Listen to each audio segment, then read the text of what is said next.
As the world quiets and the stars begin to shimmer in the velvet night, imagine yourself standing on the banks of a river, its waters murmuring secrets older than memory.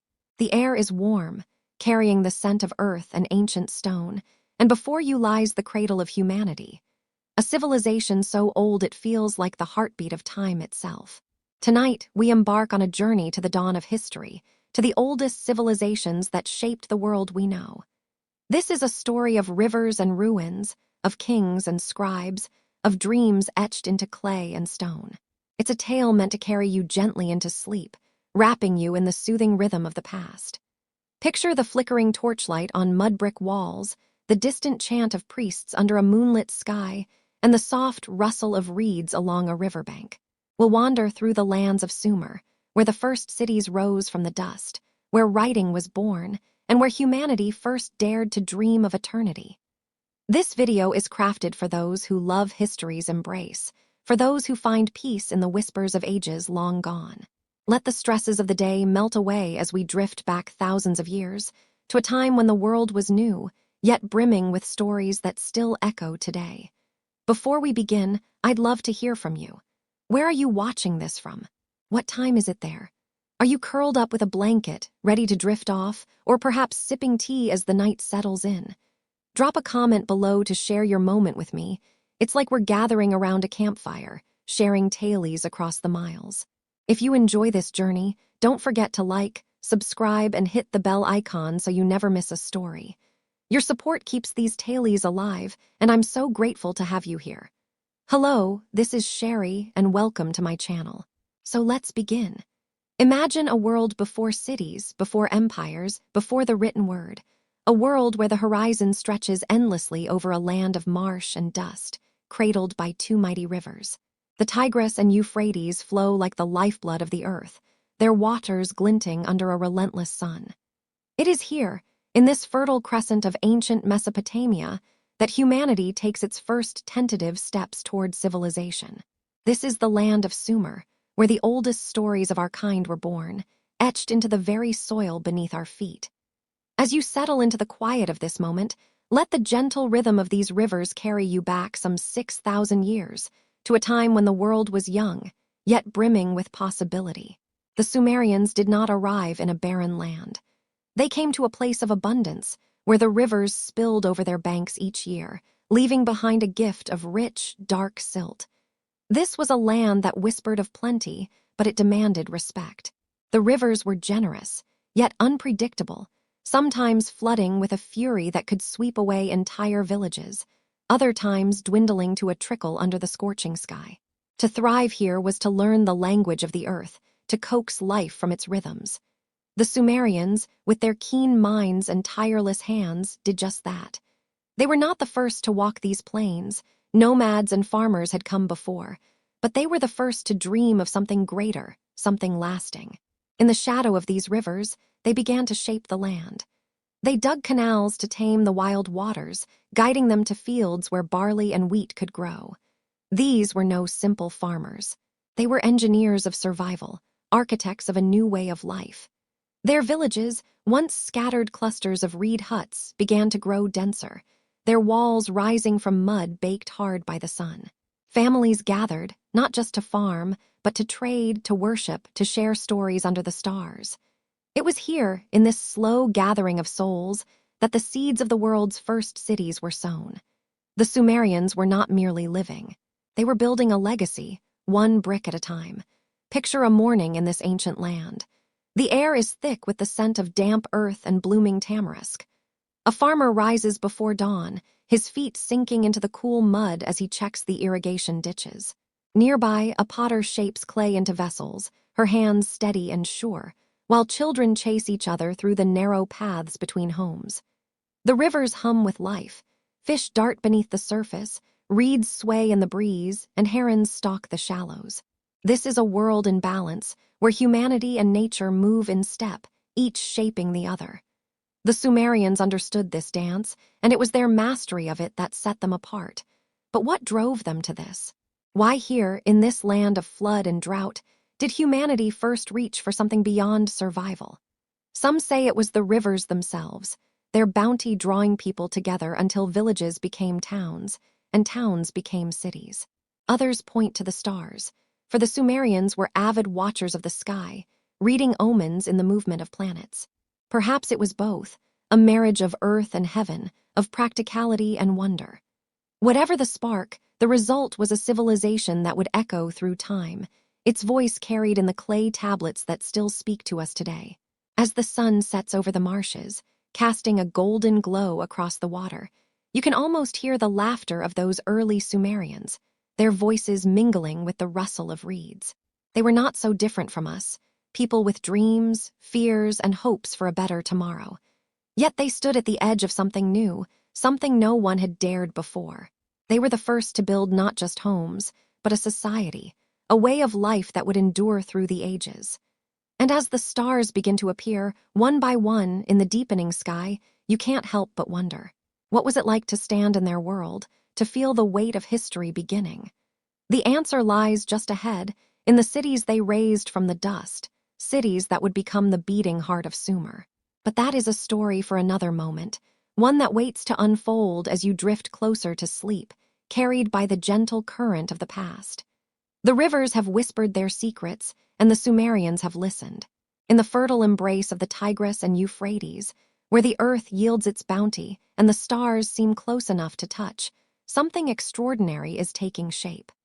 The scattered villages of reed and mud are no longer enough. The Sumerians are dreaming bigger, their ambitions rising like the sun over the marshes. From these humble beginnings, the world's first cities are born, great urban centers that pulse with life, ingenuity, and the restless energy of a people determined to leave their mark. As you settle deeper into the quiet of this night, let's wander through the streets of Uruk, the greatest of these cities, and discover the world the Sumerians built, brick by brick, under the watchful gaze of their gods. Uruk stands like a beacon in the Mesopotamian plain, its walls of sun-baked mud brick glowing in the dawn light. To walk here is to step into a world alive with possibility. The city is a marvel, a place where thousands of souls, perhaps as many as 50,000 at its peak, live and work in a harmony as intricate as the canals that feed its fields. Imagine the scene. Narrow streets wind between houses, their flat roofs offering shade and a place to sleep under the stars. The air hums with the sounds of life, merchants calling out their wares, the clatter of pottery being stacked, the laughter of children racing through alleys. In the distance, the great ziggurat looms, its stepped terraces reaching toward the heavens, a reminder that this city is not just a home but a sacred space, a bridge between earth and sky. The Sumerians did not stumble into city life by chance. Theirs was a deliberate act of creation, born of necessity and vision. The rivers that gave them life also demanded control. Floods could destroy crops, while droughts could starve a village. To survive, the Sumerians became masters of their environment. They dug vast networks of canals, diverting water to fields and storing it for dry seasons. These canals were the veins of their society, carrying not just water but prosperity. With surplus food came stability, and with stability came the freedom to do more than merely survive. People could specialize. Some became potters, others weavers, others priests. This division of labor wove the fabric of a complex society, one where each thread strengthened the whole. Walk through Uruk streets, and you feel the pulse of this new world. At the city's heart lies the marketplace, a chaotic symphony of voices and scents. Here, a trader unloads barley from a nearby village, while another offers beads of lapis lazuli brought from distant mountains. Donkey caravans shuffle in, their packs heavy with goods from lands far beyond the rivers. The Sumerians are not content to live in isolation. Their city is a hub, drawing in resources and ideas from across the ancient world. The streets are lined with workshops where craftsmen shape clay into vessels, carve seals with intricate designs, and weave reeds into baskets strong enough to carry grain. Every corner of Uruk tells a story of ingenuity, of a people who have learned to shape their world as surely as they shape their clay. But Uruk is more than its markets and workshops. It is a place of community, where people gather not just to trade but to connect. In the cool shade of a courtyard, elders share stories of the past, their voices low and rhythmic, passing down wisdom to wide-eyed children. Families worship at small household shrines, offering bread and beer to clay figurines of their gods. The city is alive with rituals, from the daily offerings to the great festivals that draw thousands to the ziggurats base. Here, the Sumerians celebrate their harvests, their rivers, their very existence, binding themselves to each other and to the divine. The city's layout reflects this harmony. Uruk is not a chaotic sprawl but a carefully planned space. Its walls, thick and imposing, offer protection from floods and rivals alike. Within, districts are organized around the needs of the people. Residential areas cluster near the canals, workshops line the market streets, and the sacred precinct, with its temples and ziggurat, stands at the city's heart. The Sumerians understood that a city was more than buildings. It was a living thing, a reflection of their values and their dreams. To walk its streets is to feel their ambition, their belief that they could create something enduring, something that would outlast the floods and the years. Yet life in Uruk was not without its challenges. The city's growth brought new complexities. How do you feed thousands of people? How do you resolve disputes when so many live so closely? The Sumerians met these challenges with the same ingenuity that built their canals. They developed systems of governance, with leaders who oversaw the distribution of resources and the maintenance of order. These early rulers, often priest-kings, were seen as intermediaries between the people and the gods, their authority rooted in both practicality and divine will. Their decisions shaped the city, ensuring that the canals flowed, the granaries were filled, and the temples were honored. As night falls over Uruk, the city takes on a new character. Torches flicker along the streets, casting shadows on the mud brick walls. The air grows cooler, and the sounds of the day give way to quieter moments. Lullabies sung to children, the soft murmur of prayers, the distant call of a night bird. From the top of the ziggurat, a priest gazes at the stars, reading their patterns for signs of the future. The city sleeps, but its heartbeat never stops. It is a place of endless motion, of creation and connection, a testament to the Sumerians' vision. And yet, as you linger in this ancient city, a question tugs at your mind. How did the Sumerians preserve the stories of their lives, their laws, their dreams? The answer lies not in stone or brick, but in something far more fragile, something that would change the course of history forever. As the night deepens and the stars grow brighter, let's follow this thread to the birth of writing, a gift that would make the Sumerians' voices echo through the ages. The streets of Uruk hum with life, a tapestry of voices and footsteps weaving through the city's heart. But beneath this vibrant surface lies a deeper pulse, one that carries the Sumerians' dreams beyond the fleeting moment. As the sun dips low, casting long shadows across the mud brick walls, a scribe sits in a quiet corner, his stylus poised over a soft clay tablet. With careful, deliberate strokes, he presses wedge-shaped marks into the damp surface, each one a whisper of eternity. This is the birth of cuneiform, the world's first writing system, a gift that would transform not just Sumer but the very course of human history. As you drift toward sleep, let's step into the world of these early scribes, where words became immortal, binding the past to the future in ways no one could have imagined. In the bustling cities of Sumer, life was growing ever more complex. The canals needed tending, the granaries had to be tracked, and trade with distant lands required records of goods exchanged, barley for lapis, wool for copper. Memory alone could not hold the weight of a city's needs. The Sumerians, ever practical yet visionary, sought a way to capture their world in something more lasting than spoken words. They turned to the earth itself, to the clay that lined their rivers and built their homes. Soft when wet, hard as stone when baked, clay was the perfect canvas for their thoughts. And so, in the quiet workshops of Uruk and other cities, the first tentative marks of writing appeared, not as grand proclamations but as humble lists. Measures of grain, counts of livestock, tallies of trade. These early marks were simple, pictographs, each a tiny picture of the thing it represented. A circle with rays for the sun, a wavy line for water, a stalk for barley. But the Sumerians were not content with mere pictures. As their cities grew, so did their ambitions. They needed a system that could capture not just objects but ideas, agreements, stories. Over centuries, these pictographs evolved into cuneiform, named for the Latin cuneus, meaning wedge, because of the stylus's distinctive wedge-shaped impressions. Each mark was a stroke of genius, a way to freeze a moment in time to make the ephemeral eternal. A contract sealed, a hymn sung, a king's decree, all could now live beyond the breath that spoke them. Imagine the scribe's world. He sits in a small, reed-roofed room, the air thick with the scent of damp clay and sesame oil burning in a lamp. His tools are simple: a reed stylus, sharpened to a fine point, and a tablet smoothed to perfection. His hands move with precision, pressing signs into the clay, each wedge a syllable, a sound, a fragment of meaning.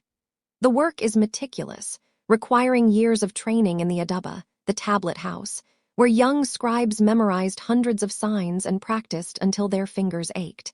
To be a scribe was to hold power, for you held the keys to memory itself. Kings might rule, priests might pray, but it was the scribe who ensured their deeds would not be forgotten. What did they write? At first, their tablets were practical: lists of goods, records of taxes, contracts for land.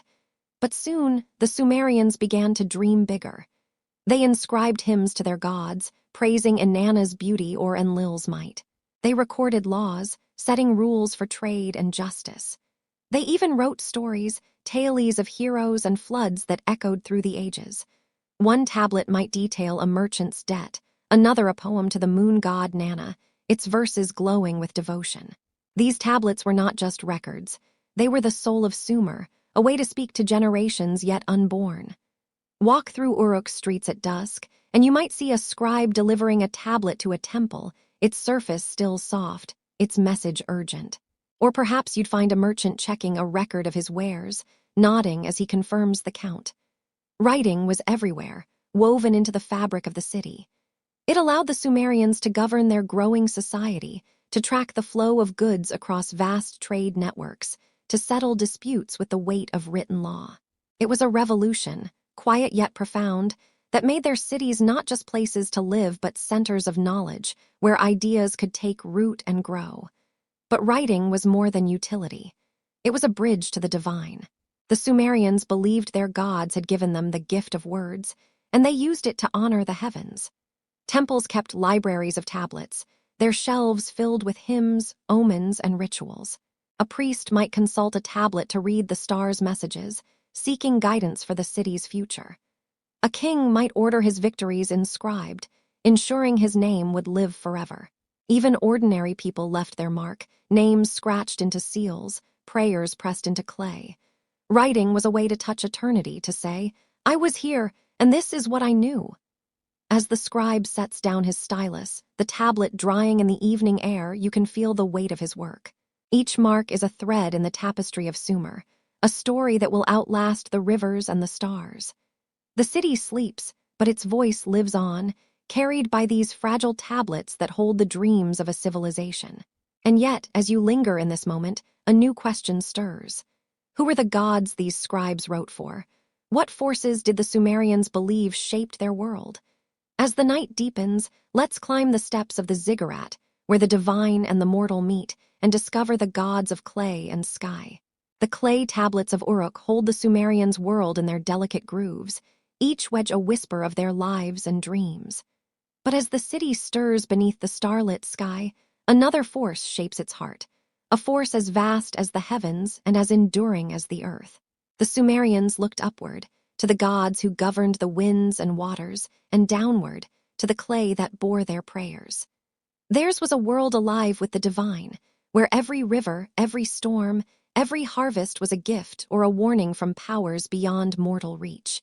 As you sink deeper into the calm of this night, let's climb the steps of the great ziggurat, its silhouette rising against the moon, and enter the sacred realm of Sumer's gods, where clay and sky meet in a dance of devotion. In Sumer, the gods were not distant figures, shrouded in mystery. They were as real as the rivers, as close as the breeze that rustled the palm fronds. The Sumerians saw divinity in the world around them, in the Tigris's restless flow, in the sun's unrelenting heat, in the stars that traced patterns across the night. Their pantheon was vast, a family of gods and goddesses, each with a role in the cosmic order. At their head stood the sky god whose dome of heaven stretched over all creation. Beside him was Enlil, lord of the air, whose breath could bring life or unleash storms. Inanna, radiant and fierce, ruled love and war, her presence felt in the passion of lovers and the clash of armies. And then there was Enki, the crafty god of wisdom and water, who shaped the rivers and gifted humanity with knowledge. These gods were not mere stories. They were the heartbeat of Sumerian life, woven into every act, from planting crops to building cities. The Sumerians believed their world was a gift from the divine, but it came with a price.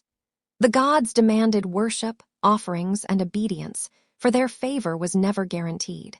A failed harvest, a sudden flood, these were signs of divine displeasure, omens to be read and rituals to be performed.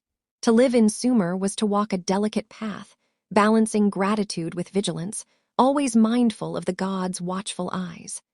At the center of this sacred world stood the ziggurat, a monument as awe-inspiring today as it was 6,000 years ago. Picture it, a massive, stepped pyramid of mud brick, rising in terraces like a stairway to the heavens. Its base sprawls wide, anchored to the earth, while its peak seems to brush the stars. The ziggurat was more than a temple. It was a cosmic bridge, a place where mortals could speak to the divine.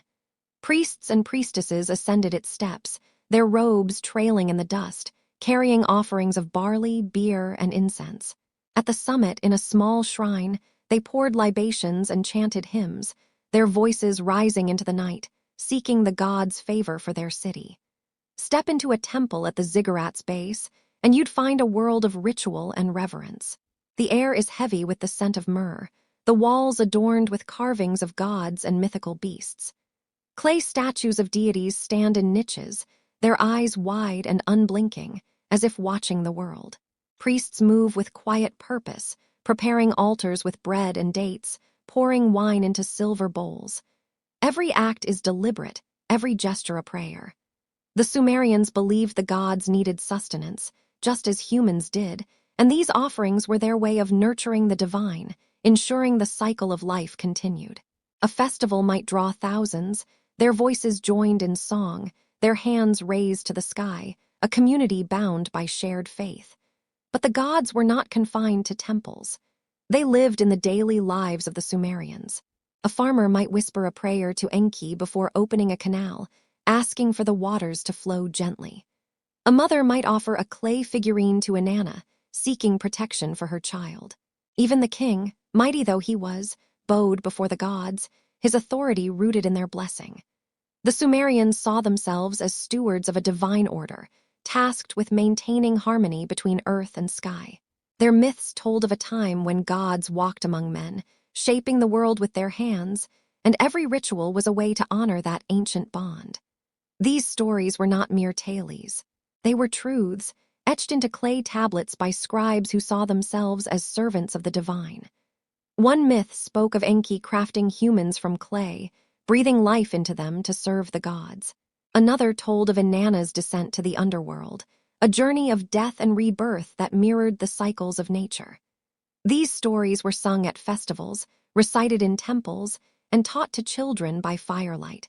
They were the Sumerians' way of making sense of a world both beautiful and unpredictable, a world where the gods could be as capricious as the rivers they ruled.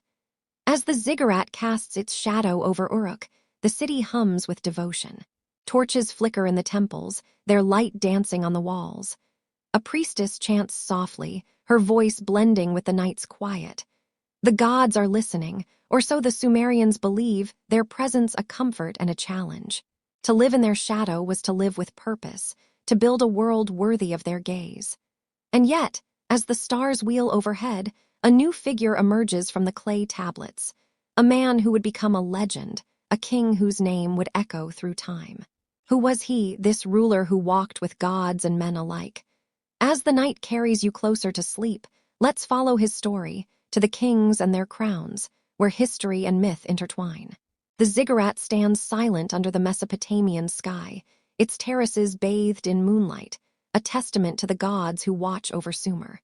But in the city below, another power stirs, a human power, anointed by divine will yet grounded in the dust of the earth. The Sumerians, with their cities and their writing, their canals and their gods, have given rise to something new: kingship. In the bustling streets of Uruk, Eridu, and men rise to lead, their crowns not just symbols of authority but bridges between the mortal and the divine. As you drift deeper into the calm of this night, let's walk among these early kings, their lives woven into the fabric of Sumer, and meet a figure whose name would become legend: Gilgamesh, the king who dared to challenge eternity itself.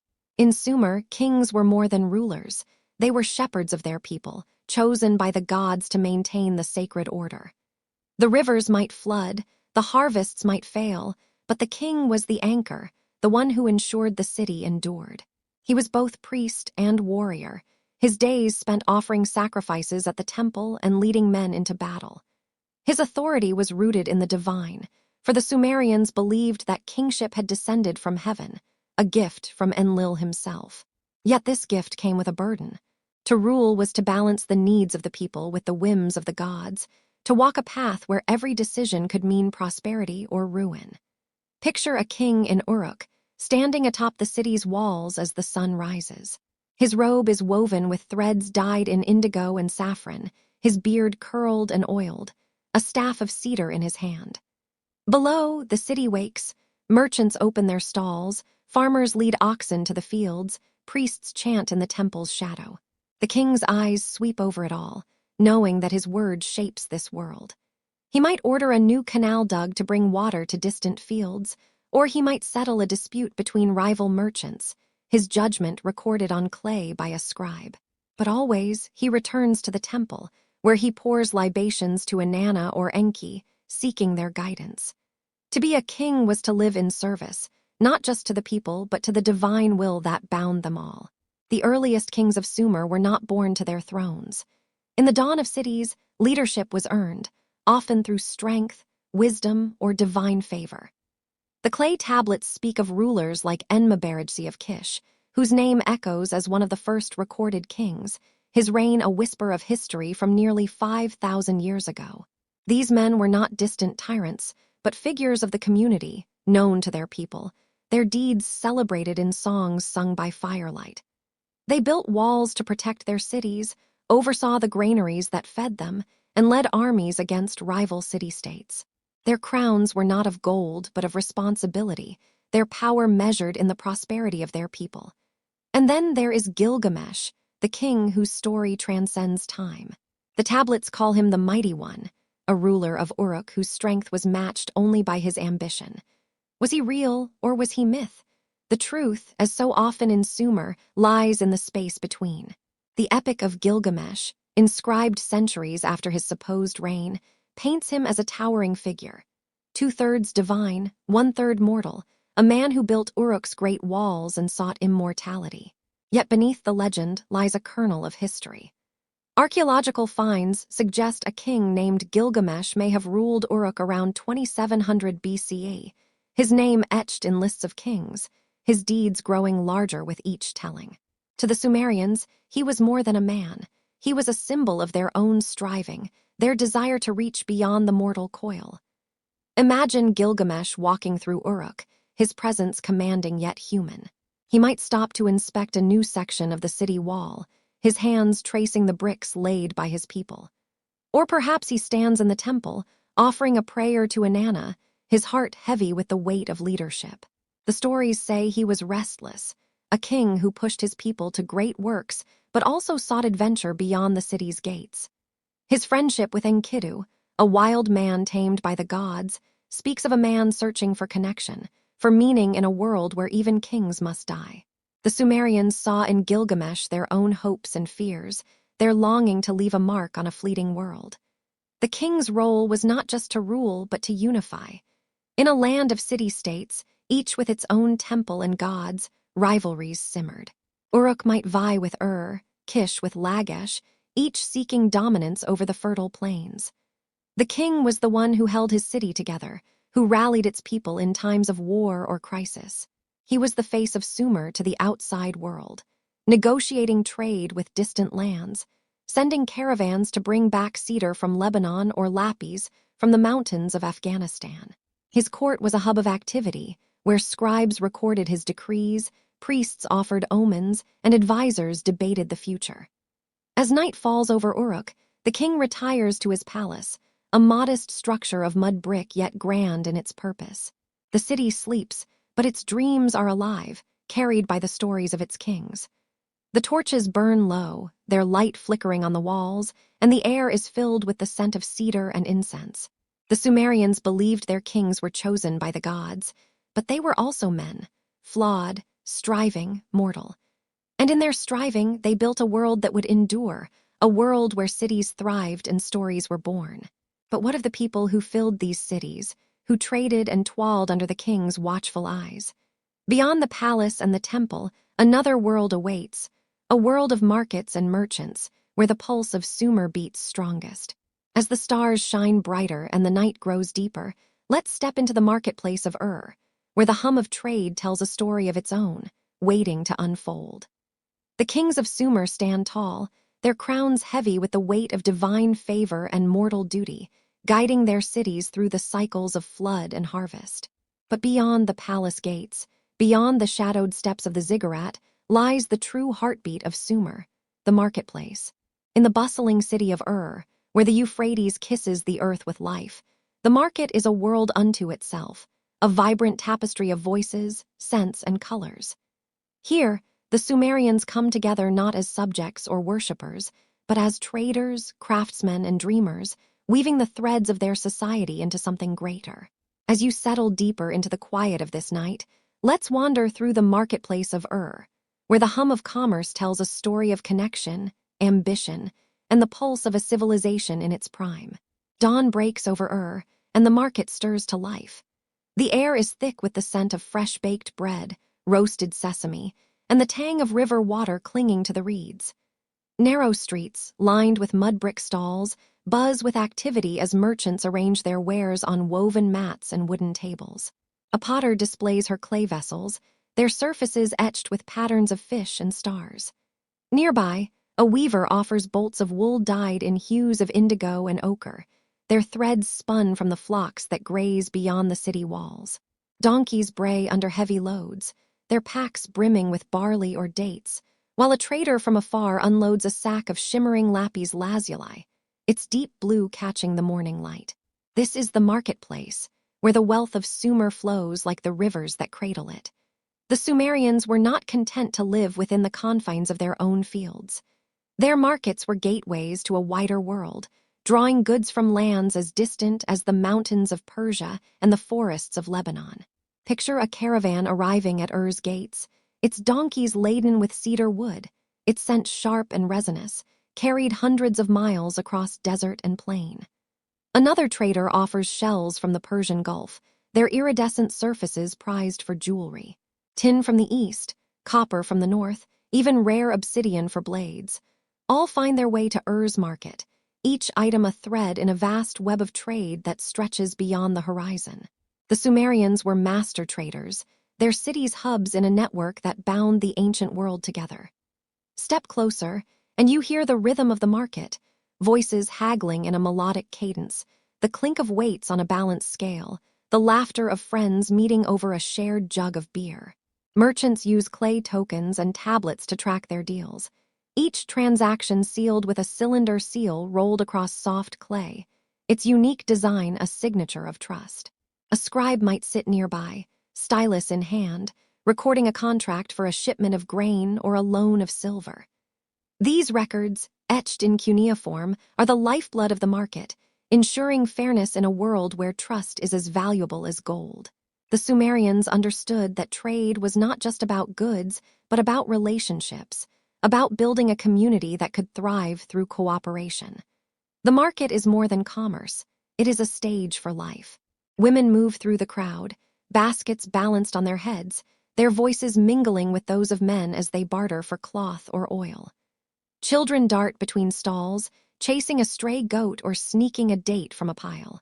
An old man, his face lined with years, tells stories of distant lands to anyone who will listen, his tales as much a currency as the goods around him. The market is where the Sumerians come to know each other, to share news of a good harvest or a looming flood, to celebrate a wedding or mourn a loss. It is a place of connection, where the city's pulse beats strongest. But the market is also a mirror of Sumer's ingenuity. The Sumerians were not just traders but innovators, their markets showcasing the fruits of their labor. Here you might find the first wheels, clumsy, solid discs of wood, yet revolutionary in their ability to move goods. A farmer might display a new strain of barley, hardier than its ancestors, bred through years of careful selection. A jeweler offers beads carved with such precision that they seem to glow with inner light. Every item tells a story of a people who looked at their world and saw not just what was, but what could be. Their markets were not just places to buy and sell, but laboratories of progress, where ideas were traded as freely as goods. As the sun climbs higher, the market grows louder, its energy spilling into the streets. A priestess pauses to buy incense for the temple, her presence a reminder of the gods who oversee this abundance. A sailor, fresh from the river, trades fish for a new cloak, his stories of the Gulf mingling with the chatter. The market is a crossroads, not just of goods but of cultures, where Sumerians meet traders from distant lands, their languages blending in a symphony of exchange. It is here that Sumer's wealth is made, not just in silver or grain, but in the ideas that flow from these encounters, shaping the city and its future. Yet, beneath the market's vibrancy lies a quiet truth. The wealth of depends on the scribes who record its transactions, the canals that feed its fields, the kings who protect its walls.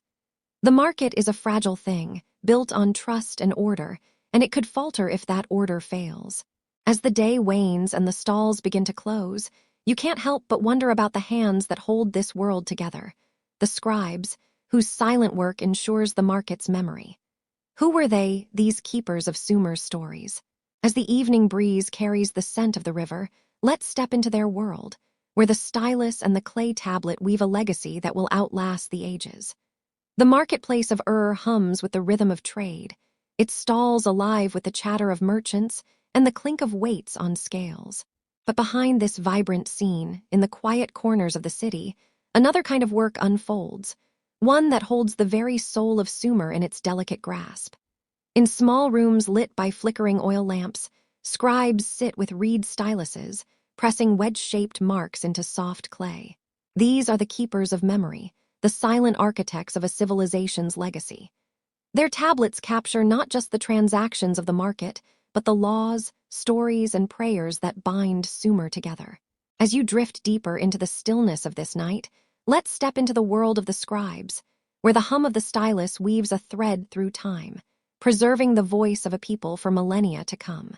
To be a scribe in Sumer was to hold a sacred trust.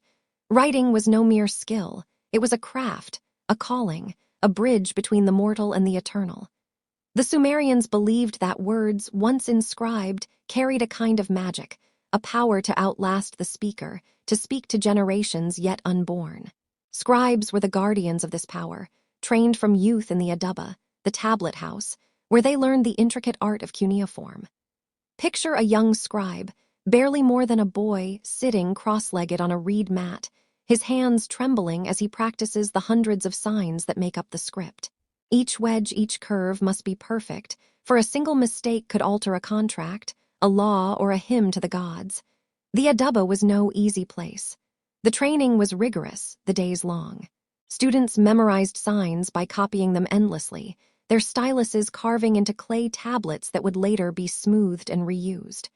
They learned not just the shapes but the meanings, signs for barley, for water, for king, for God, and for abstract ideas like justice or love.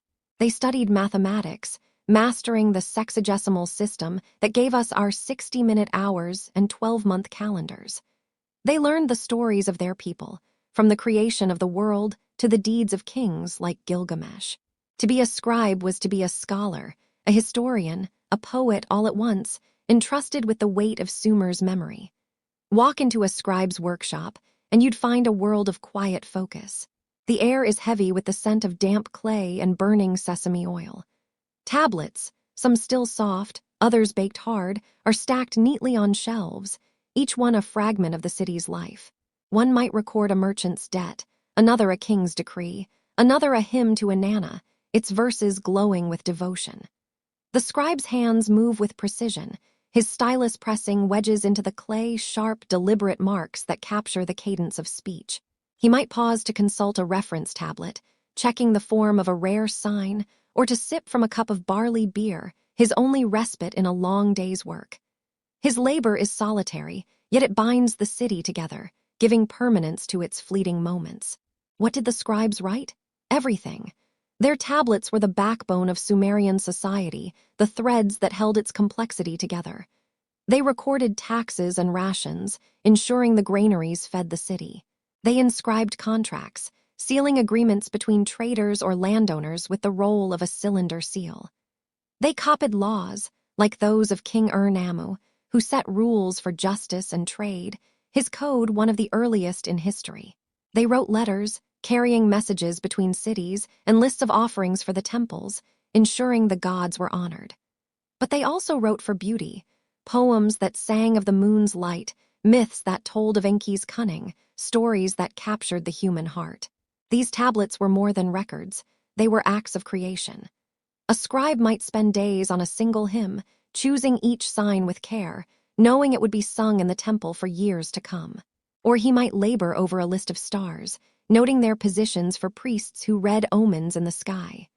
Some scribes worked for the palace, others for the temple, others for wealthy merchants, but all shared a common purpose: to make the ephemeral eternal. Their work was not for themselves, but for the future, for the day when another hand would lift their tablet and read the words they had pressed into clay. The scribes were not just record keepers, they were storytellers. They preserved the tales of Gilgamesh, whose quest for immortality would echo through the ages. They recorded the myths of creation, where gods shaped humans from clay to serve them. These stories, written in the quiet of the Adaba, were the soul of Sumer, a way to understand the world and its mysteries. They were read aloud at festivals, taught to children, inscribed on monuments. Through the scribes, Sumer spoke to itself, and to the ages, its voice carried on the fragile surface of clay. As the scribe sets down his stylus, the tablet drying in the evening air, you can feel the weight of his work. Each mark is a piece of Sumer's heart, a moment captured forever. The city sleeps, its streets quiet, but the scribe's legacy endures, a testament to a people who dared to write their story. And yet, as you linger in this moment, a new question stirs. The scribes recorded the deeds of kings and the prayers of priests, but what of the tools that shaped their world? What innovations allowed Sumer to thrive, to move beyond the limits of muscle and will? As the night deepens, let's explore the wheel and the chariot, where the Sumerians' ingenuity changed the course of history. The scribes of Ur, with their steady hands and sharpened styluses, have woven the soul of Sumer into clay, preserving its stories for the ages. But beyond the quiet of their workshops, in the bustling streets and fields, another kind of genius is at work. The Sumerians are not content to merely live. They are builders, dreamers, innovators who reshape the world with their hands and minds. Among their greatest gifts to humanity is a simple yet revolutionary invention: the wheel. In the markets, along the canals, and on the roads that stretch beyond the city gates, the wheel is changing the rhythm of life, carrying Sumer toward a future no one could have foreseen. As you sink deeper into the calm of this night, let's follow the turning of these wheels, from the dusty workshops of Ur to the battlefields where chariots rumble, and discover how the Sumerians set the world in motion. Picture a street in Ur, just as the sun begins to climb the sky. A cart creaks along, its solid wooden wheels grinding against the earth, laden with sacks of barley bound for the market. The wheels are heavy, carved from thick planks of wood fastened together, but they move with a purpose that transforms the labor of men and beasts. Before the wheel, goods were carried on the backs of donkeys or dragged on sledges, a slow and grueling task. Now, with this simple circle, the Sumerians can move more, faster, farther. A farmer can bring his harvest to market in hours instead of days. A merchant can send goods to distant cities, his wealth growing with each turn of the wheel. This is no small thing. It is a spark that will ignite progress for millennia. The wheel's origins are shrouded in the dust of time, but the Sumerians, around 3500 BCE, were among the first to harness its power. Their wheels were not the spoked marvels of later ages, but solid discs, heavy and unwieldy, yet ingenious in their simplicity. Imagine a craftsman in a workshop, his hands calloused from years of shaping wood, carefully carving a disc from a tree trunk. He fits it to an axle, tests its balance, and watches as it rolls, steady and sure. These early wheels were born of necessity, a response to the growing demands of cities like Ur and Uruk, where surplus goods needed to move quickly to feed thousands. The Sumerians, ever practical, saw the wheel not as a curiosity but as a tool, one that would shape their world as surely as their canals or their writing. But the wheel was only the beginning. From it came the chariot, a creation that would carry Sumer's ambitions to new horizons. Picture a chariot in the fields beyond Ur, its wooden frame rattling as two donkeys pull it across the plain. The driver, a warrior clad in a leather tunic, grips the reins, his eyes fixed on the horizon. The chariot is a marvel of engineering, light enough to move swiftly, strong enough to carry men into battle. Its wheels, like those of the carts, are solid, but they are smaller, designed for speed. In the hands of a skilled driver, the chariot is a weapon, a symbol of power that can turn the tide of a skirmish or intimidate a rival city. The Sumerians, with their knack for innovation, have taken the wheel and made it a force of war as well as peace. The chariot's impact reaches beyond the battlefield. In the city, it becomes a mark of status, a way for kings and nobles to display their wealth. A king might ride through Ur in a chariot adorned with bronze fittings, its wheels painted with ochre, drawing gasps from the crowd. These vehicles are not just tools but statements, proof of Sumer's growing sophistication. The craftsmen who build them are masters of their trade, combining wood, leather, and metal with a precision that rivals the scribe's work. They experiment with designs, making wheels lighter, axles stronger, platforms more stable. Each chariot is a testament to the Sumerians' relentless drive to improve, to push the boundaries of what is possible. The wheel and chariot also transform trade. With carts and chariots, goods can travel farther, faster, linking Sumer's cities to distant lands. A merchant in Ur might send a cart loaded with wool to the north, returning with tin for bronze making. Another might dispatch a chariot to carry a message or a gift to a rival king, forging alliances across the plains. The roads, once mere paths trodden by donkeys, begin to widen, their surfaces packed hard to bear the weight of wheels. The Sumerians are building not just cities, but networks, systems that bind their world together, from the markets of Ur to the ports of the Persian Gulf. Yet the wheel is more than a tool. It is a symbol of Sumer's spirit. It speaks of a people who look at the world and see not just what is, but what could be. In their workshops, they experiment with new uses, wheels for potters to shape clay, wheels for mills to grind grain. Each turn of the wheel is a step forward, a small revolution that makes life easier, richer, more connected. The Sumerians are not content to stand still. They are a people in motion, their ambitions as boundless as the plains that stretch beyond their cities. As the sun sets over Ur, the last carts rumble into the market, their wheels leaving tracks in the dust. A chariot stands silent by the city gate, its driver resting under a palm tree, the day's work done. The city hums with the quiet satisfaction of progress, its people bound by the tools they have created. But progress brings challenges, too.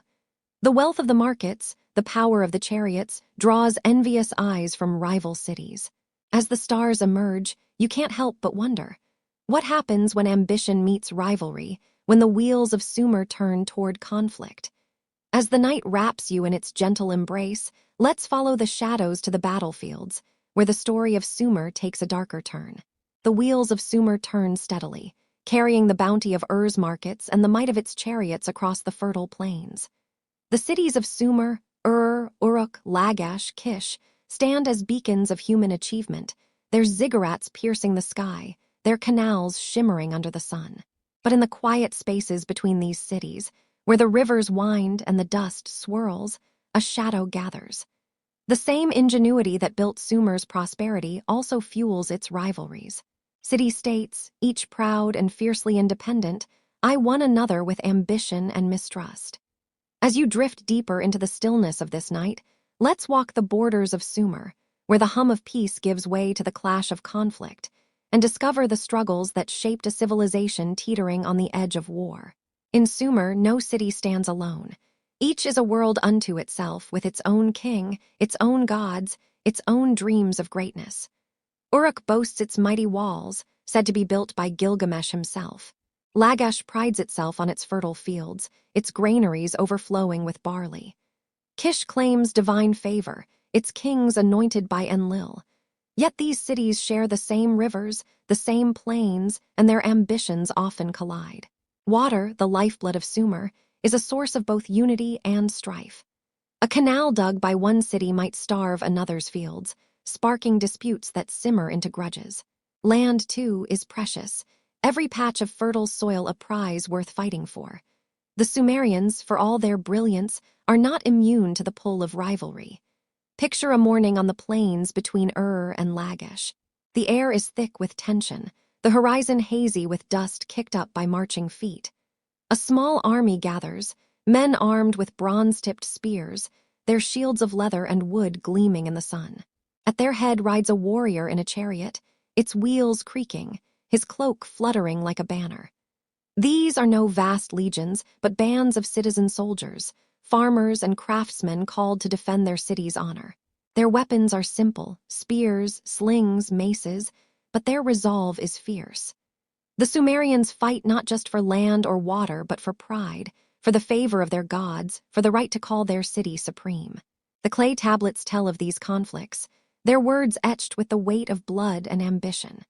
One such tale speaks of the war between Lagash and Umma, two cities locked in a bitter feud over a strip of land called the Gaidina. The dispute began over irrigation rights, but it grew into something larger, a clash of wills, a test of strength. The tablets record the voice of Enadam, king of Lagash, who led his army to victory, his chariot charging across the plain. He erected a stone monument carved with images of warriors and gods, proclaiming his triumph. Yet even in victory, the peace was fragile, the rivalry simmering, ready to flare again with the next drought or slight. War in Sumer was not the grand spectacle of later empires. It was intimate, brutal, and deeply personal. Battles were fought close to home, often within sight of the city walls. A warrior might face his neighbor, a man he knew from the market or the temple. The stakes were high. Defeat could mean the loss of fields, the destruction of canals, even the looting of a city's treasures. The Sumerians fought with discipline, their armies organized by their kings, their strategies guided by omens read in the stars or the entrails of sacrificed animals. Priests accompanied the warriors, offering prayers to Enlil or Inanna, seeking divine favor for the fight ahead. To go to war was to walk with the gods, to carry their will into battle. Yet conflict was not just about destruction. It was also a crucible for Sumer's ingenuity. The chariot, born in the workshops of Ur, became a weapon of war, its speed and mobility giving cities an edge. Bronze, forged from copper and tin brought by traders, tipped spears and strengthened armor, making Sumerian warriors more formidable. The walls of cities grew thicker, their gates reinforced with wood and metal. Even the scribes played their part, recording treaties and alliances, their tablets sealing fragile peaces between rivals. War pushed the Sumerians to innovate, to refine their tools and their strategies, just as they had refined their canals and their writing. But war also revealed the fragility of Sumer's world. The cities depended on their rivers, their fields, their people. A single defeat could disrupt the delicate balance, leaving a city vulnerable to famine or flood. The kings, for all their divine authority, walked a tightrope, balancing the need for strength with the demands of peace. Alliances were forged, often through marriage or gifts, but they were as brittle as the clay tablets that recorded them. A king might send a daughter to wed a rival's son, or offer a shipment of cedar as a gesture of goodwill, but trust was hard-won and easily broken. As night falls over the plains, the fires of a camp burn low, their light casting shadows on the faces of warriors resting after a skirmish. The air is heavy with the scent of dust and sweat, the distant murmur of the river a reminder of what they fight for. The cities of Sumer stand proud, but their rivalries cast long shadows, threatening the harmony they have built. The tablets speak of victories and losses, of kings who rose and fell, but they also hint at a story yet to unfold, a tale of a hero whose name would outshine the battles, whose quest would capture the heart of Sumer. As the stars gleam brighter, pulling you toward sleep, let's follow the path to the Epic of Gilgamesh, where myth and history meet in a story that echoes through the ages. The plains of Sumer bear the scars of conflict, where the dust of chariot wheels and the cries of warriors linger in the evening air. Yet, amid the rivalries and triumphs of its cities, a single name rises above the clamor, carried on the clay tablets that hold Sumer's soul. Gilgamesh, king of Uruk, is more than a ruler. He is a figure who straddles the line between man and myth, his story etched into the heart of a civilization. The Epic of Gilgamesh, one of humanity's oldest tales, weaves history and legend into a tapestry of adventure, friendship, and the eternal quest for meaning. As you drift closer to the gentle embrace of sleep, let's follow the footsteps of this legendary king, through the streets of Uruk and beyond, into a story that speaks to the deepest hopes and fears of the Sumerian soul. In the Sumer of 5,000 years ago, Gilgamesh was a name that echoed with power. The tablets describe him as a towering figure, 2/3 divine, 1/3 mortal, blessed with strength and beauty but burdened by restlessness. Was he real? The lists of kings etched in cuneiform suggest a ruler named Gilgamesh reigned in Uruk around 2700 BCE, his name preserved alongside those of other historical kings. Yet the epic transforms him into something more, a hero whose deeds transcend the mortal world, a man who wrestles with the gods and the limits of his own heart. To the Sumerians, he was both a king they could touch and a legend they could dream, his story a mirror of their own ambitions and struggles. Picture Uruk in the days of Gilgamesh. The city is a marvel, its walls, said to be built by the king himself, gleaming under the sun, their mud brick surfaces a testament to his strength. The streets bustle with life, but the people whisper of their king's relentless energy. Gilgamesh is not content to rule quietly. He pushes his city to greatness, demanding labor for grand projects, challenging young men to feats of strength.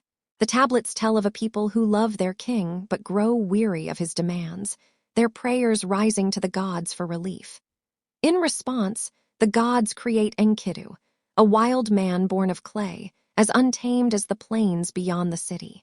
He is Gilgamesh's equal, his opposite, his destiny.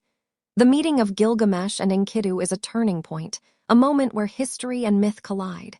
Enkidu, with his hair matted and his heart fierce, comes to Uruk to challenge the king. Their battle is fierce, a clash of titans in the city's heart, but it ends not in victory but in friendship. The two become inseparable, their bond a beacon of what it means to be human. Together, they set out on daring quests, to slay the monster Humbaba in the cedar forests of Lebanon, to challenge the gods themselves. These adventures, inscribed on tablets by scribes who knew the power of a good story, are more than tales of heroism. They are reflections of Sumer's world, where courage and camaraderie are as vital as the rivers that feed the land. The epic's heart lies in its exploration of mortality. Gilgamesh, for all his divine blood, cannot escape death. When Enkidu falls ill and dies, struck down by the gods for their hubris, Gilgamesh is shattered. The king who built Uruk's walls, who wrestled monsters and defied the heavens, is brought low by grief. He wanders the wilderness, his royal robes torn, his heart heavy with questions. Why must men die? Can immortality be won? His quest leads him to Utnapishtim, a man granted eternal life by the gods after surviving a great flood. Utnapishtim's tale, a story within the story, echoes Sumerian myths of a deluge that reshaped the world, a reminder of the gods' power over life and death. Utnapishtim offers Gilgamesh no easy answers. He challenges the king to stay awake for 7 days, a test of endurance that Gilgamesh fails, his mortal nature betraying him. Yet, in this failure, Gilgamesh finds wisdom. Utnapishtim speaks of life's fleeting beauty, urging the king to cherish the moments he has. Gilgamesh returns to Uruk, not immortal but changed, his heart turned to the legacy he can leave, his city, his walls, his story. The epic ends not with triumph but with acceptance, a quiet acknowledgement that to be human is to live, to love, and to let go. The Sumerians cherished this tale, reciting it at festivals, inscribing it on tablets that would survive the ages. It was more than a story of a king. It was a reflection of their own lives, their fears of death, their longing for meaning. The scribes who wrote it understood its power, their styluses pressing the words into clay with care, knowing they were crafting something eternal. The epic spoke to the Sumerian soul, to their belief that life, however brief, could be made meaningful through courage, friendship, and the stories we leave behind. As the night deepens over Uruk, imagine the city quiet, its people gathered by torchlight, listening to a bard recite the tale of Gilgamesh. The words drift into the air, mingling with the scent of the river and the rustle of palm fronds. The story is a gift, a thread that ties the Sumerians to their past and their future. But the epic is only one part of their devotion. Beyond the tales of heroes, the Sumerians lived their faith through rituals and temples, their days filled with acts of worship that bound them to the gods. As the stars shine brighter, pulling you closer to sleep, let's step into the sacred spaces of Sumer, where the rhythms of ritual and prayer weave a new chapter in this ancient story. The tale of Gilgamesh lingers in the air, its echoes of heroism and loss drifting over the walls of Uruk like a gentle breeze. Yet, as the city settles into the quiet of night, another rhythm emerges, one that pulses through the heart of Sumerian life. The temples, with their towering ziggurats and sacred precincts, are more than stone and clay. They are the soul of the civilization, where the Sumerians reach out to touch the divine. Here, in the flicker of torchlight and the chant of prayers, rituals weave the people to their gods, binding the earthly to the eternal. As you sink deeper into the calm of this night, let's step into the sacred spaces of Sumer, where the air hums with devotion, and the rituals of a people tell a story as old as the rivers themselves. In Sumer, the gods are ever present, their influence felt in every gust of wind, every ripple of the Euphrates. The temples are their homes, places where the divine and mortal meet. Picture the great ziggurat of its massive terraces rising like steps to the heavens, its mud brick walls glowing in the dawn light. At its base lies the temple complex, a maze of courtyards, altars, and shrines, each dedicated to a god or goddess. Inanna, Enlil, Enki, or Nana, the moon god whose crescent seems to watch over the city. The temple is not just a building but a living space, tended by priests and priestesses whose lives are devoted to the divine. To enter is to step into a world apart, where the air is thick with the scent of incense and the murmur of sacred words. The day begins with ritual. As the sun rises, priests climb the ziggurat steps, their robes trailing in the dust, carrying offerings to the shrine at the summit. They bring bread baked from the finest barley, beer brewed with care, dates and figs piled high in baskets. These are not mere gifts but necessities, for the Sumerians believe the gods must be fed, just as humans are. A priestess pours a libation of wine into a silver bowl, her voice rising in a hymn to Inanna, praising her beauty and power. The words are ancient, passed down through generations, their cadence soothing yet commanding. The gods, the Sumerians believe, are listening, their favor essential for the city's prosperity, for the rivers to flow gently, for the harvests to thrive. Festivals punctuate the Sumerian year, moments when the entire city gathers to honor the divine. Imagine the Akitu festival, a celebration of the new year, when the streets of come alive with processions. Thousands gather, their voices joined in song, their hands clapping to the beat of drums. Priests carry statues of the gods, adorned with gold and lapis, through the city gates, while dancers swirl in robes dyed with saffron and indigo. The air is filled with the scent of roasted meat and burning myrrh, the crowd swaying as one, bound by shared faith. The king himself takes part, humbling himself before the gods, reenacting their myths to ensure the cycle of seasons continues. To witness this is to feel the pulse of Sumer, a community united in devotion. But rituals are not confined to festivals. They are woven into daily life, small acts that tether the Sumerians to their gods. A farmer might pause at dawn to offer a prayer to Enki, asking for the canals to flow. A mother might place a clay figurine in a household shrine, whispering a plea for her child's health. Even the scribes in their quiet workshops see their work as sacred, their tablets often inscribed with prayers or hymns. Every act, from planting a seed to sealing a contract, is touched by the divine, a reminder that the gods are not distant but part of the fabric of life. The Sumerians live in a world where every moment is an opportunity to honor the powers that shape their fate. The temples are also centers of learning and power. Priests and priestesses are not just spiritual guides, but keepers of knowledge, trained in astronomy, mathematics, and the reading of omens. They watch the stars, noting their patterns to predict the will of the gods. A liver from a sacrificed sheep might be examined, its markings read for signs of fortune or danger. These rituals are not mere superstition, but a science of sorts, a way to navigate an unpredictable world. The temple's wealth, drawn from offerings and land, supports the city, feeding the poor, funding canals, and sustaining the scribes who record its deeds. In Sumer, faith and practicality are intertwined, each strengthening the other. As night falls, the temple precinct glows with torchlight, the air alive with the soft chant of evening prayers. A priestess stands before an altar, her hands raised to the moon, her voice a gentle melody that carries across the courtyard.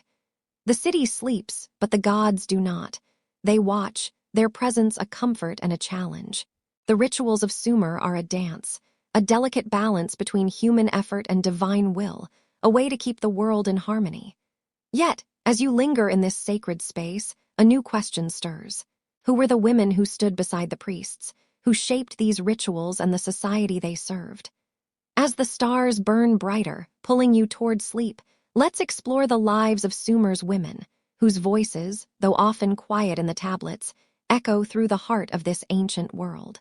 The temples of Sumer glow softly under the moonlight, their altars alive with the flicker of offerings and the murmur of prayers. The rituals that bind this ancient world to its gods are a testament to the Sumerians' devotion, a delicate dance of faith and duty.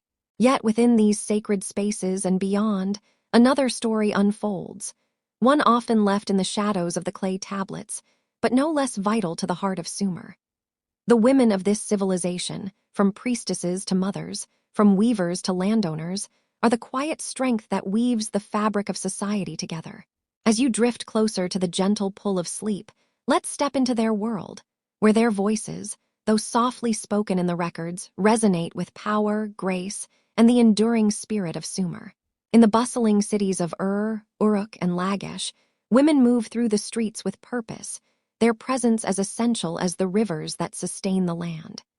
The Sumerians, for all their reverence for kings and gods, understood that their society rested on the contributions of all its people. Women were not mere bystanders.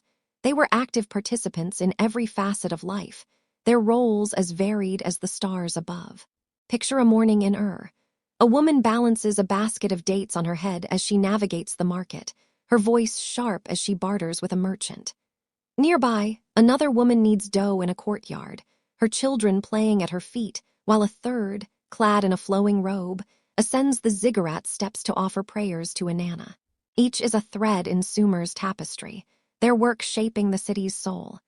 The most visible women in Sumer were the priestesses, whose roles in the temples carried the weight of divine authority. The high priestess, known as the Entu, was a figure of immense power, chosen to serve gods like Nana or Inanna. She was no ordinary woman. Her life was dedicated to the divine, her days filled with rituals, offerings, and the reading of omens.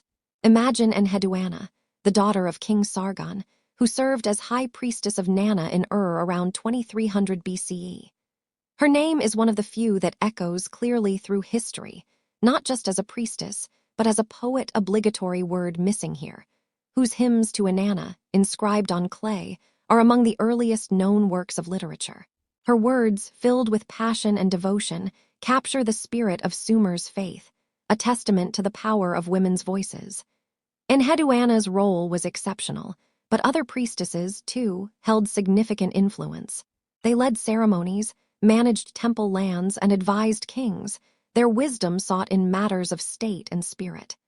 Some, like the Natatu priestesses, lived in cloistered communities, dedicating their lives to prayer and scholarship. These women were not isolated. They were scholars, scribes, and stewards, their tablets recording temple accounts and sacred texts. Their celibacy, a sacred vow, allowed them to focus entirely on their divine duties, their lives a bridge between the mortal and the divine. To serve as a priestess was to hold a position of honor, a role that shaped the spiritual heart of the city. Beyond the temples, women in Sumer played vital roles in daily life. Many were artisans, their hands skilled in weaving, pottery, or brewing. The beer of Sumer, a staple of life, was often crafted by women, who brewed it in large clay vats for markets and festivals. Others managed households, overseeing the production of food and textiles, their work ensuring the family's survival.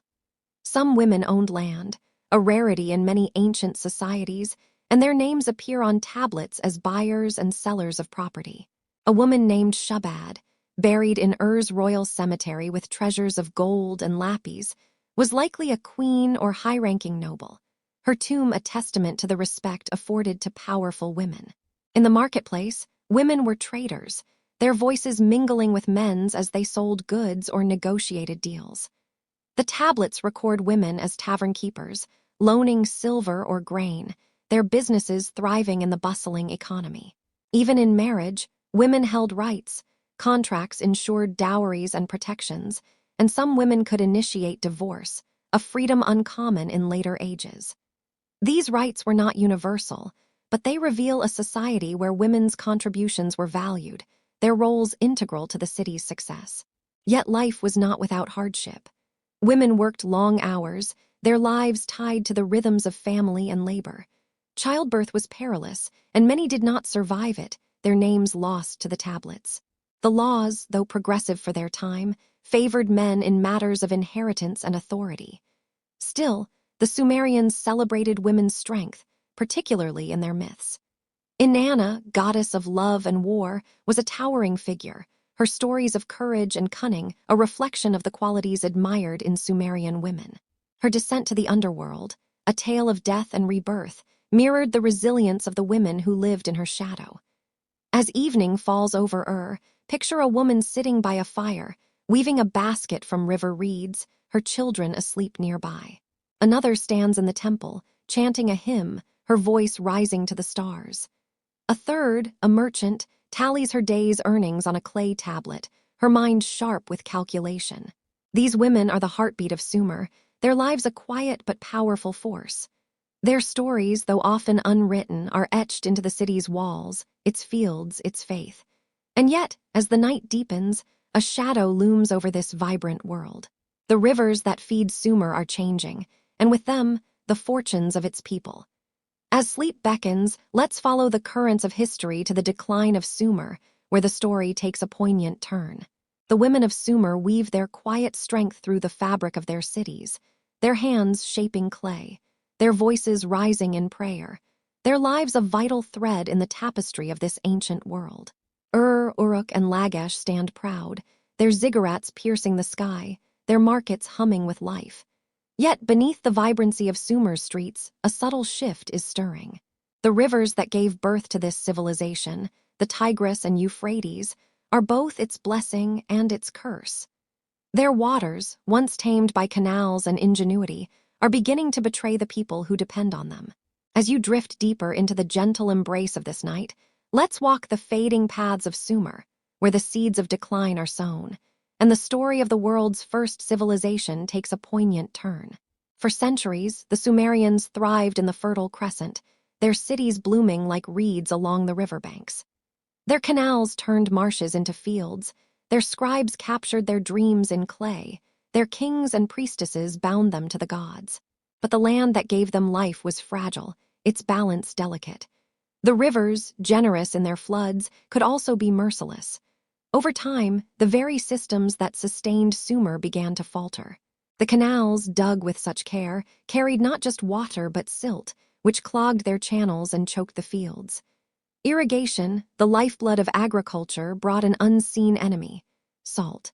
As water evaporated under the relentless sun, it left behind a creeping poison, turning fertile soil barren. Picture a farmer standing at the edge of his field, his feet sinking into the cracked, saline earth. Once this land yielded barley so abundant it filled the granaries of Now the stalks are stunted, the harvest thin. The farmer looks to the canal, its waters sluggish, its banks crumbling. He whispers a prayer to Enki, god of water, but the gods seem distant. Across Sumer, fields are failing, the bounty that fed the cities dwindling. The tablets, ever faithful in their records, note the decline. Less grain stored, fewer offerings to the temples, hungrier faces in the markets. The Sumerians, masters of their environment, are learning that even their ingenuity has limits. But the earth was not their only challenge. Beyond the city walls, new powers were rising. To the north, the Akkadians, a Semitic people, watched Sumer's wealth with growing ambition. Their leader, Sargon, a man of humble birth but boundless vision, saw in Sumer's cities a prize worth claiming. Around 2334 BCE, Sargon's armies swept south, their bronze-tipped spears gleaming in the dust. The Sumerian city-states, proud and independent, were no match for his unified force. Uruk fell, its walls breached. Lagash followed, its king humbled. Once a jewel of the south, bowed to the Akkadian yoke. The tablets speak of Sargon's conquests, his empire stretching from the Persian Gulf to the mountains, a new order built on the bones of Sumer's autonomy. Yet conquest was only part of the story. Within Sumer, the rivalries that once sparked innovation now sowed division. City-states like Umma and Lagash, long locked in disputes over land and water, weakened themselves through endless skirmishes. The kings, for all their divine authority, struggled to hold their people together. The tablets' record treaties broken, alliances frayed, and resources squandered in petty wars. The unity that made Sumer strong, its shared faith, its networks of trade, was eroding, leaving the cities vulnerable to both nature and invaders. The people of Sumer felt the weight of these changes. In the markets, merchants traded smaller piles of grain, their voices quieter, their eyes wary. In the temples, priests offered fewer sacrifices, the altars bare of the abundance that once honored the gods. Families huddled in their homes, their prayers tinged with fear of floods, of famine, of the armies that marched across the plains. The scribes, ever diligent, recorded these struggles, their tablets a somber chronicle of a civilization under strain. One tablet laments a city's fall, its words heavy with loss. The river has turned against us, the fields are silent, the gods have turned their faces away. Yet even in decline, the Sumerians showed resilience. They rebuilt canals, sought new crops like millet that could withstand the salt. Some cities, like rose again under new rulers, their kings forging brief moments of revival. The third dynasty of around 2100 BCE, saw a fleeting golden age, with kings like Namu restoring temples and codifying laws. His law code, one of the earliest, promised justice and order, a desperate bid to hold back the tide of chaos. But these efforts were like sandcastles against the waves. The rivers continued to shift, the soil grew saltier, and new invaders, the Elamites from the east, struck at Sumer's heart, sacking and shattering its dreams of resurgence. As the sun sets over a quieted the ziggurat stands as a silent witness, its terraces worn by time and weather. The streets, once alive with voices, are emptier now, the markets hum subdued. A priestess lights a lamp in the temple, her prayers softer, tinged with hope and sorrow. The Sumerians are a people of endurance, but their world is changing, slipping from their grasp. Their cities will not vanish entirely. They will linger, their bricks repurposed, their stories carried forward by new hands. But the glory of Sumer, its first spark, is fading into the dusk. And yet, as the night wraps you in its gentle hold, a question lingers. What did Sumer leave behind, beyond its crumbling walls and silent fields? The answer lies in the clay, in the tablets that hold its wisdom, its laws, its dreams. As the stars shine above, let's trace the legacy of Sumer, a gift that would shape the world long after its cities fell silent, waiting to unfold in the final chapters of this ancient story. The twilight of Sumer casts long shadows over its cities, where the once vibrant hum of markets and temples has softened to a whisper. The rivers, ever fickle, have turned against the fields, and the armies of invaders have left scars on the land. Uruk, and Lagash stand quieter now, their ziggurats weathered, their streets less crowded. Yet, even as Sumer fades, it does not vanish. Its soul endures, pressed into the fragile clay tablets that lie buried beneath the dust, waiting to speak to a world far beyond the river's reach.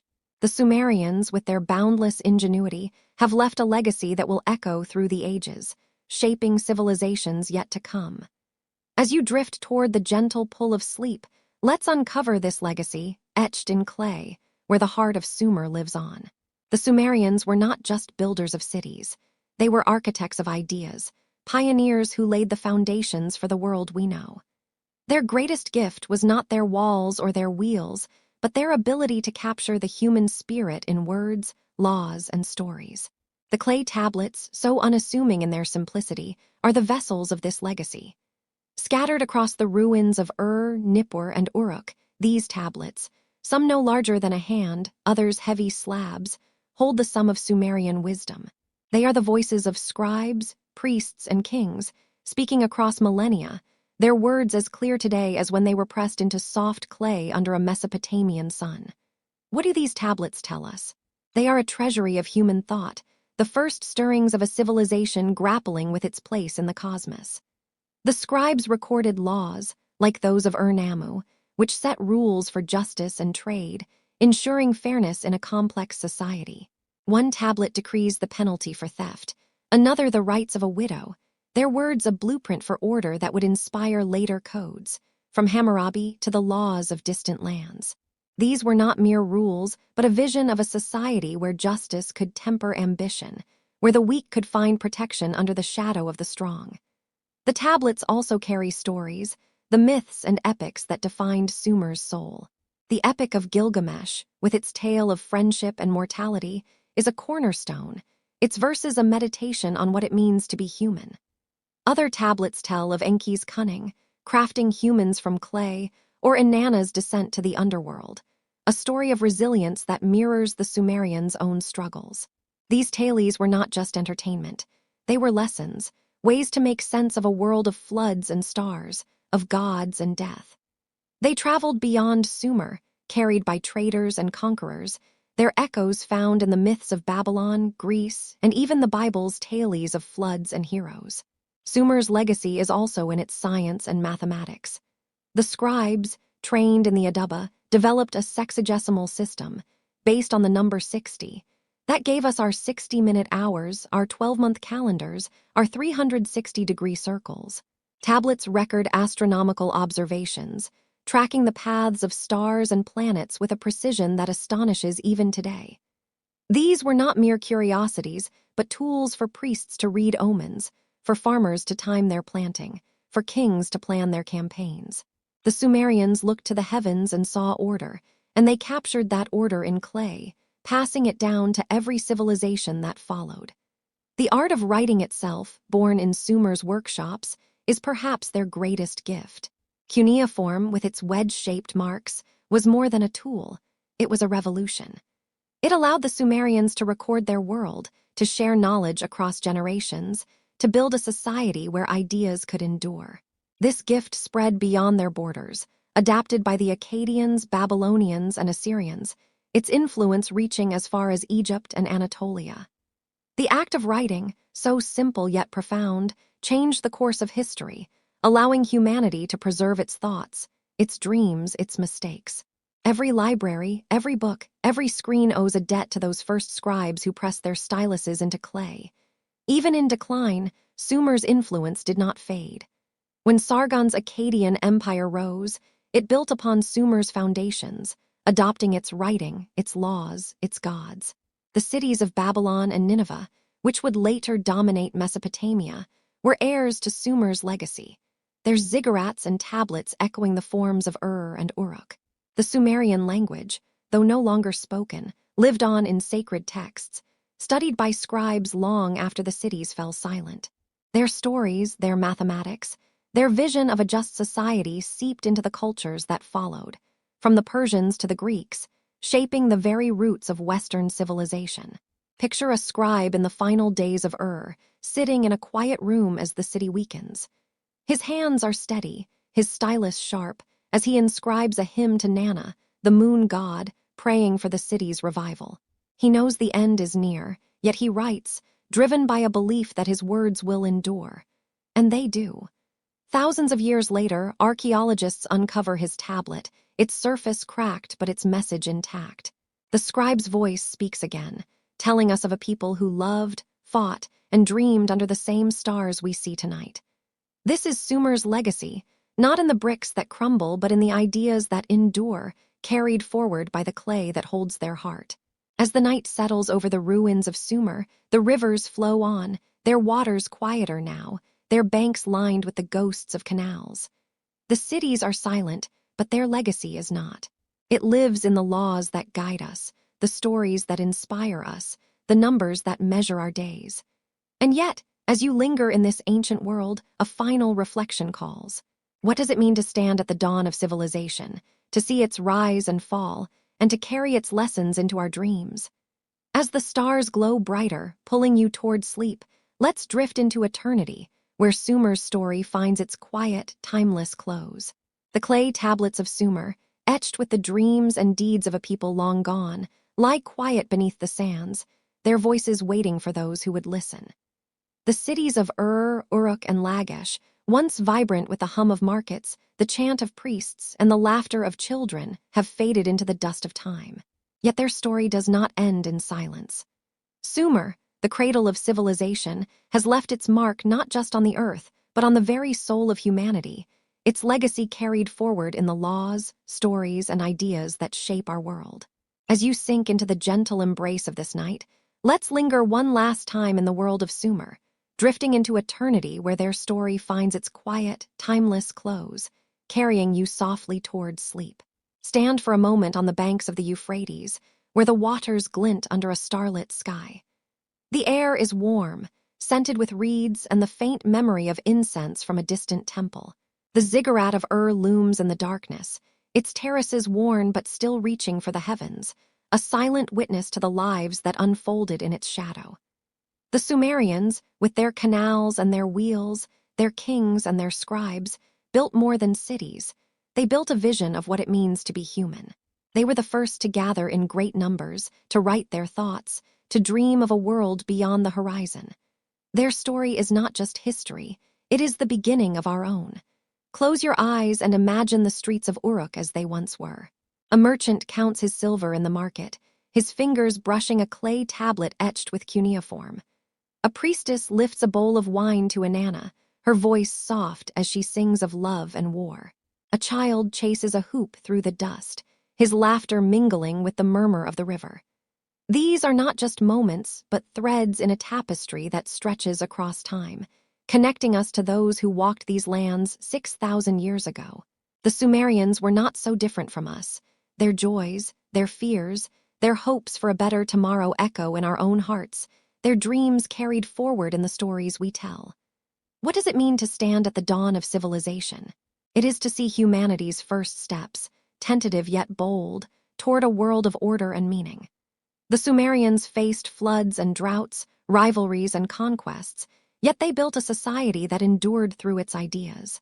Their laws taught us justice, their mathematics gave us time, their stories showed us the beauty and fragility of life. The Epic of Gilgamesh, with its tale of friendship and mortality, is not just Sumer's story but ours, a reminder that to be human is to seek, to strive, to leave something behind. Every tablet, every temple, every canal is a testament to their belief that life, however fleeting, could be made eternal through creation.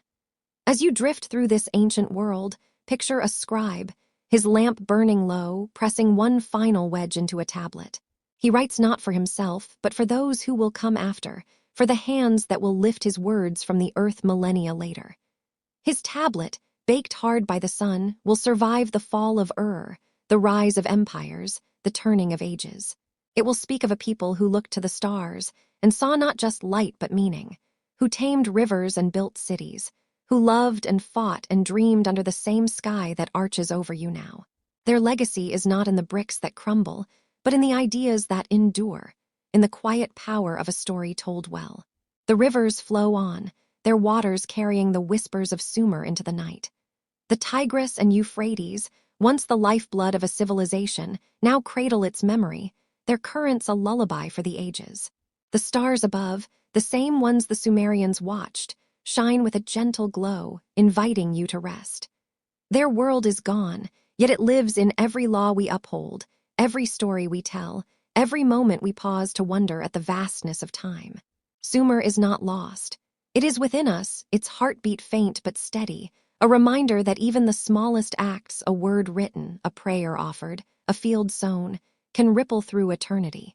Let your thoughts wander to a quiet moment in where a family gathers by a fire, sharing stories of gods and heroes. The mother hums a lullaby, her voice blending with the river's song. The father tells of Gilgamesh, his eyes bright with the tale. The children listen, their dreams already taking shape, filled with the wonders of their world.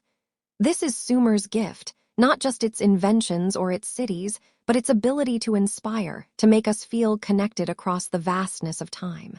As you breathe slowly, letting the night wrap you in its calm, imagine yourself part of this story, a thread in the tapestry that began with the Sumerians and stretches to this very moment. The night is deep now, the stars a canopy above, each one a spark from the dawn of civilization.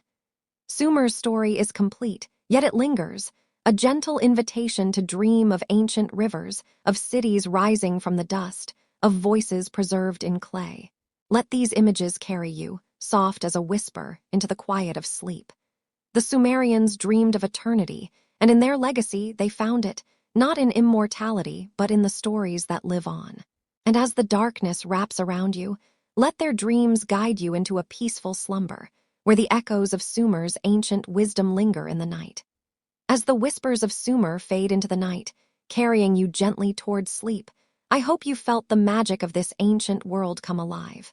If this journey through the cradle of civilization has soothed your mind or sparked your curiosity, I'd love for you to stay with me for more stories from the past. Subscribe to my channel and hit the bell icon so you never miss a tale, each one crafted to guide you into a restful night or a moment of wonder. Share this video with someone who loves history or needs a calming escape. And please, drop a comment below. Tell me where you're watching from, what time it is there, or which part of Sumer's story touched you most. Your thoughts mean the world to me, and they keep these ancient voices alive. Thank you for joining me, and sweet dreams.